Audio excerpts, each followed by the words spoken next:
Rogers TV.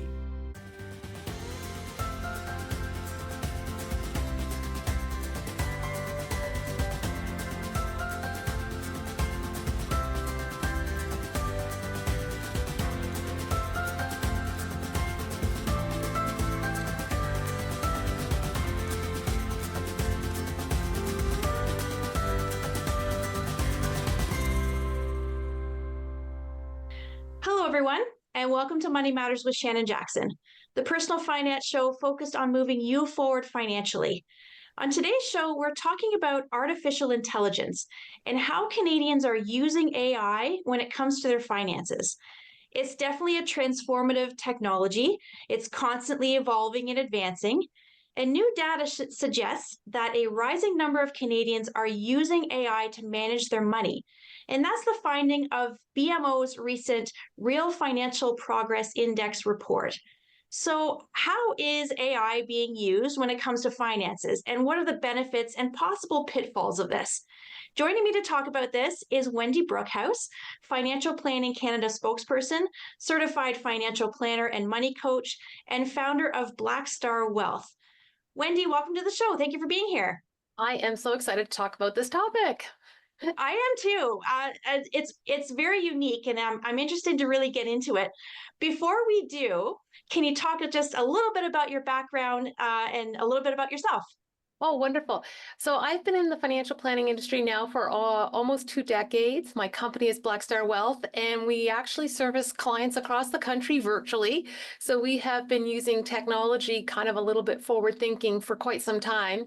And we also focus on behavioral finance. So we like to weave that into the planning, and we're launching some fixed fee asset management program very shortly. All very exciting stuff, it sounds like, and clearly you're already on the cusp of taking advantage of what these new technologies are providing to us. So, of course, we're talking about artificial intelligence and how Canadians are using it when it comes to their finances and even their investments. Mm-hmm. As I mentioned at the top of the show, the recent BMO Real Financial Progress Index reveals that more and more Canadians are taking advantage of AI. And for viewers who may not be sure about what this is or how it could sort of relates to our finances, there was a description that I read that said, artificial intelligence in finance is the use of technology, including advanced algorithms and machine learning, to analyze data, automate tasks, and improve decision-making in our finances. Now, of course, Wendy, this description is pretty impersonal, and there's a lot of sort of techie words in that sentence. What's your take on artificial intelligence and our finances? Well, I look at it this way, like when you hear the word artificial intelligence, you hear machine learning, my mind immediately goes to all the science fiction movies where the robots take over the world and it's really scary stuff, right? So I think that can be a barrier for some people when we use that language.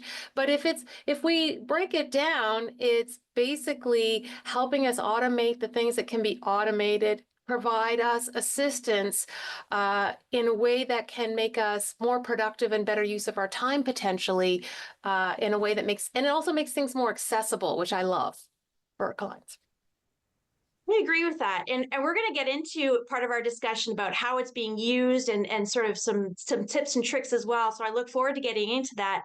And of course, whatever our opinion might be or our understanding of what AI is, the recent BMO survey said that 33% of Canadians are already using AI to help manage their finances, and 55% of Gen Z is using it for their finances and investments. And of course, this is the highest generation that is using this type of technology. Are you seeing this with the clients that you're meeting with? Is this a common trend for younger Canadians? I think so. I mean, let's even just go back for a second and look at Gen Z, like they were born from 1997 to 2012, right? They have never known a time without technology, right? They were probably handed iPads as they were growing up versus, people of our generation, everything is new and we have to adapt and learn. So this is just the way life runs for that age group, in particular Gen Z. So when we look at that can change things, right? Their adaptability, this is not new stuff. It's just taking the same tools and doing different things with them from their perspective. So of course they're going to be a little bit more adaptive. Absolutely. I remember the days before internet and not everyone obviously in the last 20, 25 years has had that experience. So you're absolutely right. It's not surprising that the younger Canadians are more receptive, I Yeah. believe, to this type of sort of advancement and perhaps be a little bit more trustworthy as well in these new developments that are happening. And so when you're hearing this from clients, what you're seeing sort of out in the world, how are Gen Z or younger Canadians benefiting from using AI, particularly with their personal finances? Well, what I think it does is it gives them an accessible way to know what to do. Okay, so, and they're getting it from a third party because I don't know. I don't think anyone's changed as that age group as our age group. We didn't listen to our parents, right? Like if our parents told us it was good, we're not doing it. So this way they're getting their information from a different source that they deem trustworthy that all their friends are using as well. So it makes it a little bit more approachable from their perspective. And I think that when you look at it from that, at least they have the tools and they can do something, right? Versus maybe just, oh, I have to go talk to someone and I have to make an appointment and I have to go to a bank or I have to go wherever. That's gone. So it makes it a little bit more easier for them to do it on their own time, in their own space where they're comfortable, which makes it really, really interesting from that for them as they go. And I think a lot of younger Canadians in that generation, they're facing a lot of life changes Yeah. in that period of time. You know, they might be going to school or they're buying their first home and things like that. Is AI helping them to sort of navigate those decisions? I think it is to a certain degree. So I talked about the what to do, right? There's also the how. And I think it's getting there with the how, but I think where we're missing it, and I know we're going to talk about this a little later, is factoring in the behavioral side of it, the decision making, right? Your app tells you you have, $25 to spend on a dinner out, but you're out with your friends and next thing you know, you've had a couple of drinks and you bought an appy and now you're at $100, right? That is something that how piece AI isn't going to help, it's going to be that's a decision making, you're going off the range, if you will. Yeah, and we are going to get into that a little bit later as well, because I think you're right about how AI can give you a very data-based answer to maybe the information that you're looking for. But there are other factors that I think need to be considered. Now, obviously, this survey is showing that a large majority, even across all generations, about a third of Canadians are using AI when it comes to making some financial decisions and helping and using the tools perhaps that are available to them.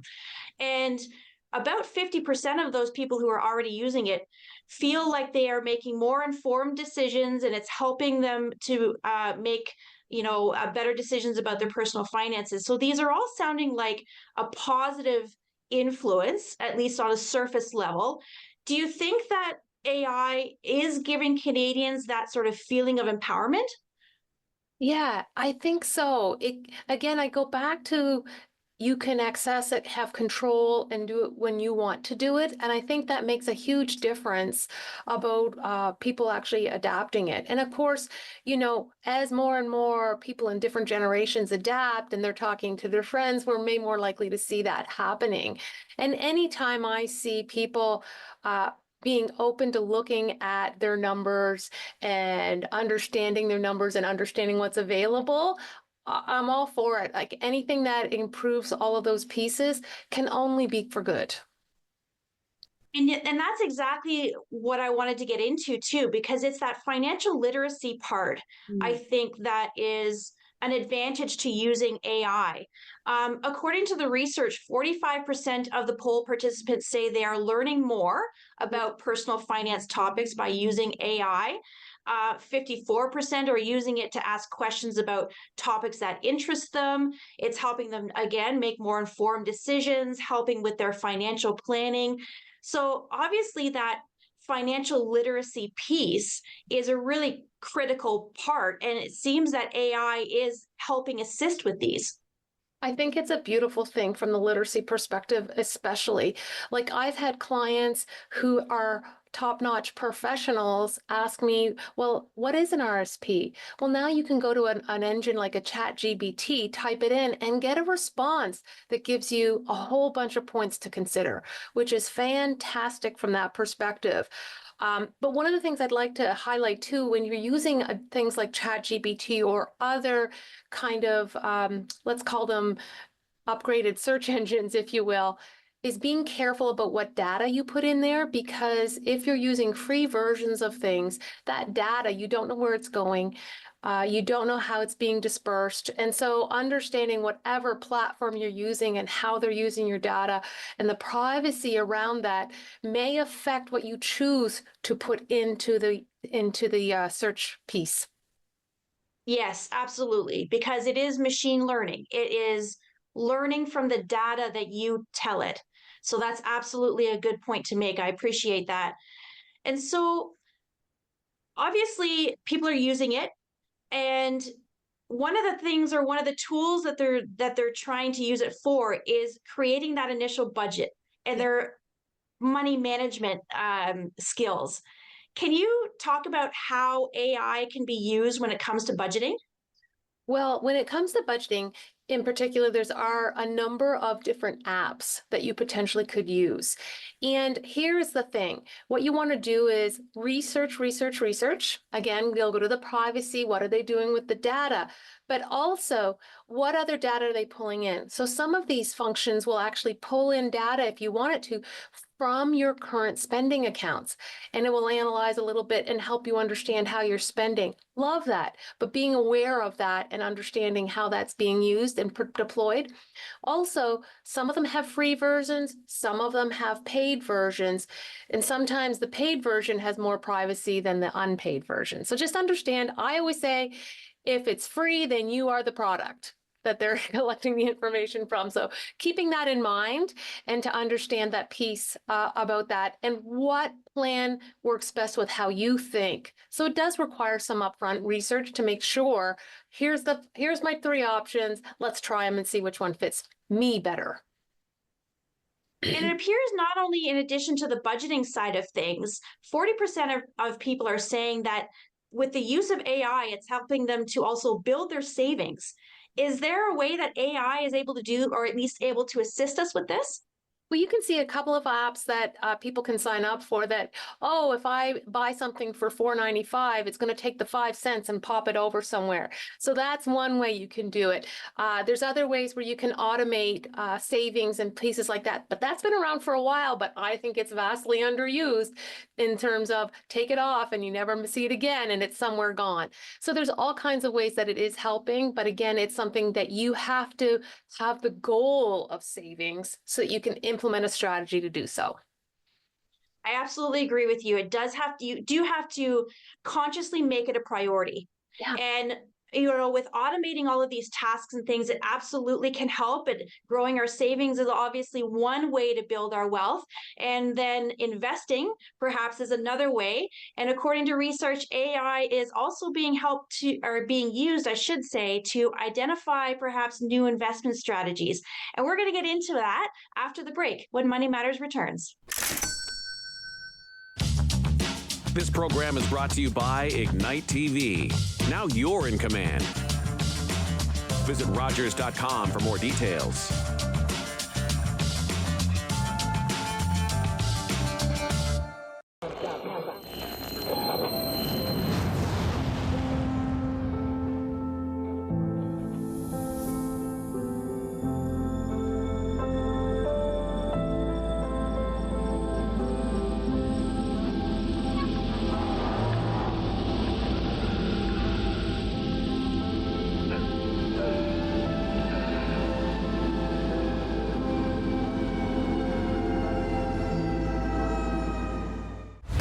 The Colts head to Budweiser Gardens to duel with the Knights. Moses backhand pass scores! What a setup! Colts versus Knights Friday on Rogers TV. Welcome back to Money Matters with Shannon Jackson.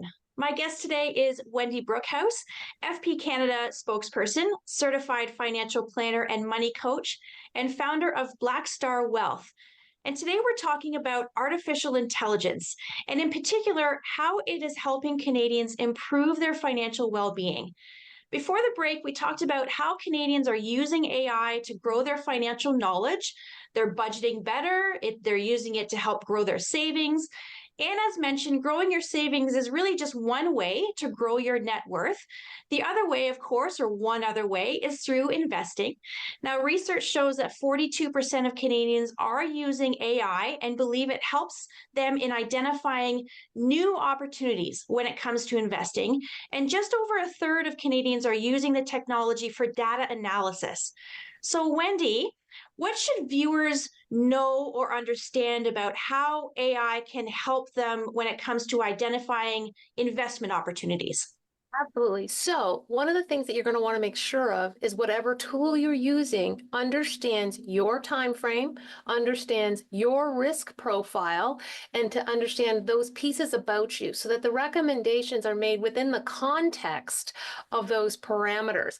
Otherwise, if you're a conservative investor, but yet the AI is identifying all these potential home runs with a lot of risk, that's not useful for you. Because if you do follow those instructions and invest in that particular item, you are going to be anxious and you are going to be stressed because it will have volatility potentially that you're not good with. So understanding yourself around that piece and making sure that the algorithm, if you will, understands you. And I know that a lot of the some of the online, like Wealthsimple and Nest and all those people, they're using this type of stuff in the background with their portfolios. So you may not actually see it, but you may be partaking in it. Now, of course, we know our investment strategy, budget, savings plans, they're all sort of part of a larger sort of financial plan picture. And it's estimated that about 4 out of 10 Canadians are using AI to help them at least either create their financial plan, or perhaps they already had one created and they're using AI to keep it updated. And it seems that using AI in this way seems to be working. There's been a lot of positive response to this. 85% of people feel like they are making financial progress. 78% of people are confident in their financial situation. Again, it seems like using these tools for our overall financial plan as well is really empowering people when they use it. Would you agree? I think so. The thing is that they're doing the planning, Shannon, and that to me is so important. Even if it's only part of the picture, at least they're doing something. When you look at the statistics that people spend way more time planning their vacation than they plan their finances, you can see that any activity in this area is positive. So if these tools are helping people become engaged, action on things, and do stuff, perfect. So we've already really determined that AI does have this benefit. And you made a mention before that using the tool can be useful, but we have to bear in mind that AI really is only as good as the information that it has access to. And so while it's a powerful tool for perhaps managing our finances, part of managing our finances is very personal. And 68% of people believe that AI cannot understand how emotions influence financial planning or decision making. And I agree that this can't be something that can be overlooked because money is a very personal thing. And at times it can be a very emotional thing to manage. So, Wendy, do you have any advice about perhaps combining using AI tools along with a financial planner like yourself? I actually think that's kind of an interesting hybrid to you get, because to your point, that emotional piece cannot be underestimated. And I think that there is so much to do with money that is buried in our subconscious. and it's influencing our actions and we don't even know it, right? So how our parents were with money, whether it was good or bad or whatever, we have soaked some of that in, and some of that messaging may be influencing your decisions, again, not even knowing why, right? If you were raised with people who are super debt averse and you've taken that on and you become I've got to pay off my debt, but you don't understand how that's working for you or against you, it can be a big thing. So there's that piece. Then the other piece is about the shortcuts our brain takes, because our brain takes shortcuts around how do we access information? Do we take the last piece of information we saw and that becomes what we believe versus the other three? And our brains can have these tendencies to do that. So by working with a planner, what it gives you is that solid kind of almost second opinion or sounding board. And I give you an example. I've been working with this 27-year-old engineer. Makes good money, no debt. And we put this beautiful financial plan together and automated almost all of it. And I got a call from him one day going, what am I supposed to be worried about? Like, what am I supposed to be thinking about, right? And so these are the kinds of things that we can talk somebody through and make them understand, no, it's okay. This is how it is when everything's moving perfectly and working right. We don't have to think about these things all the time. And so it's just interesting. We can't necessarily talk that through, right? And when it comes to a full-on plan, I think there's like 4 elements to it. You have a spending plan, which can be helped with your budgeting. You have an investment plan that maybe, can be helped through a robo-advisor or something like that, and debt reduction. But then we also have your insurance piece, and I haven't seen much happening other than maybe a recommendation around how much you need. But you still have to you should really still be talking to an advisor who can shop the market, find the product that best fits you, right? So I think that I'm not going to say it won't get there right now, but I just think that it's still growing and it's still in its infancy.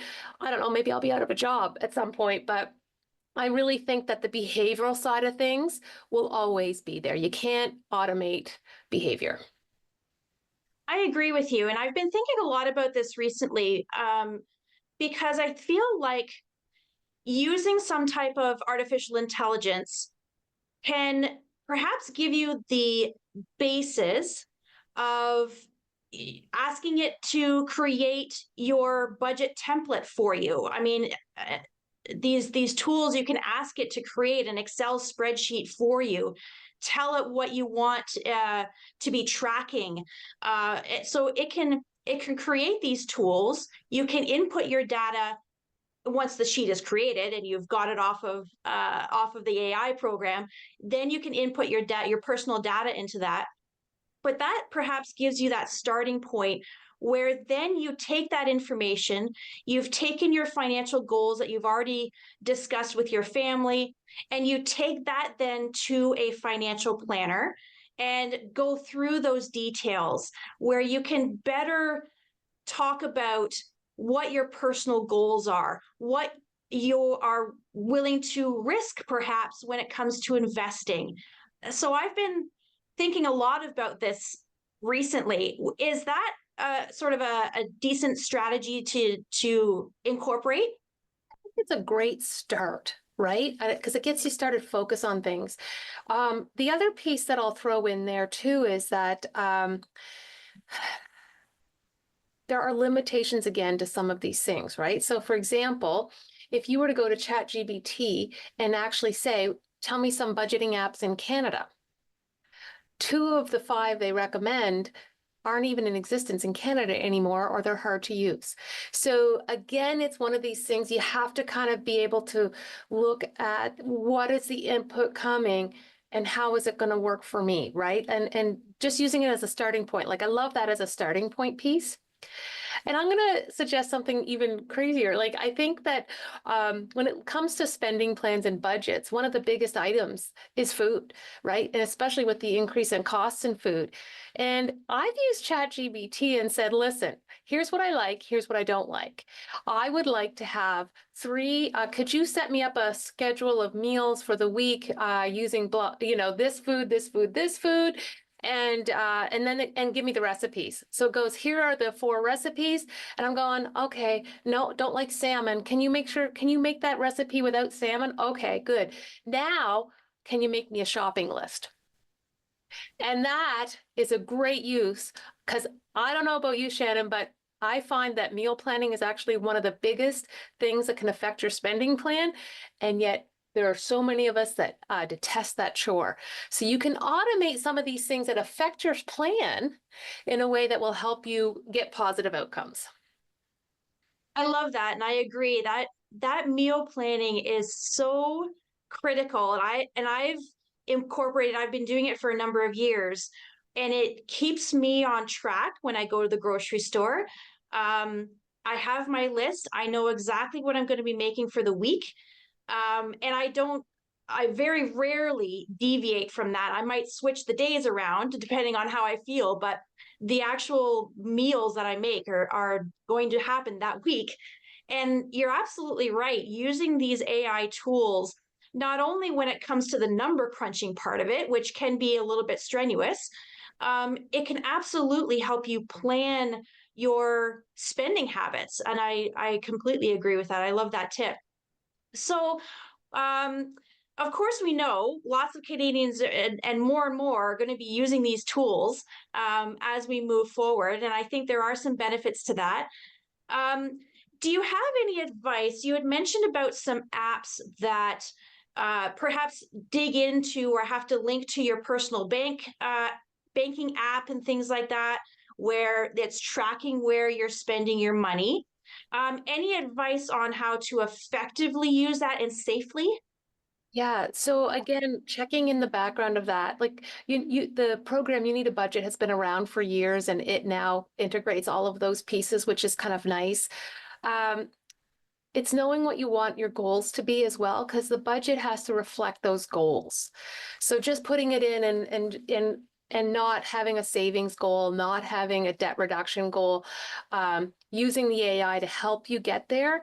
And there are other apps out there. There's like an app that will actually go through and find out if you're using different and unsubscribe you from things. Right.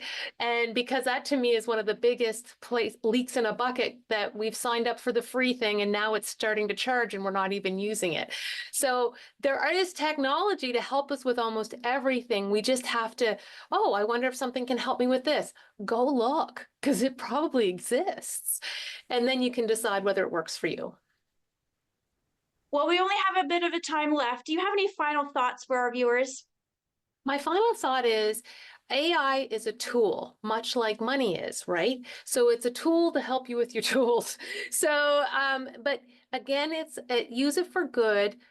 Use it to increase your literacy, because with literacy and comfort comes confidence.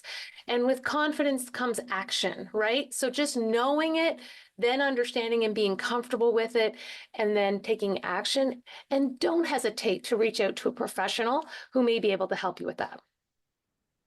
For viewers who might want to connect with you and get some advice, how can they do that?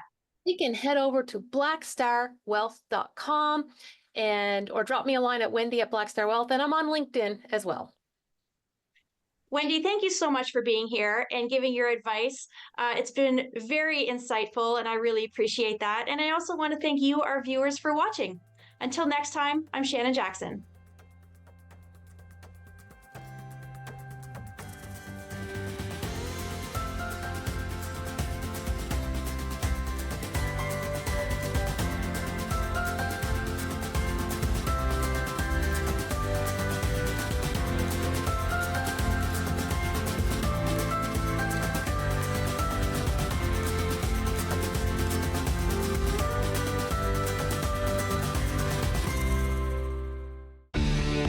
Connect with us by visiting our website or email us at comments@rogerstv.com.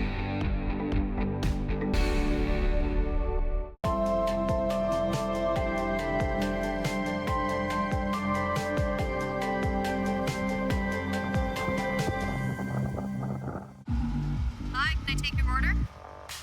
Hello? Oh, hey. Wait, what was the question?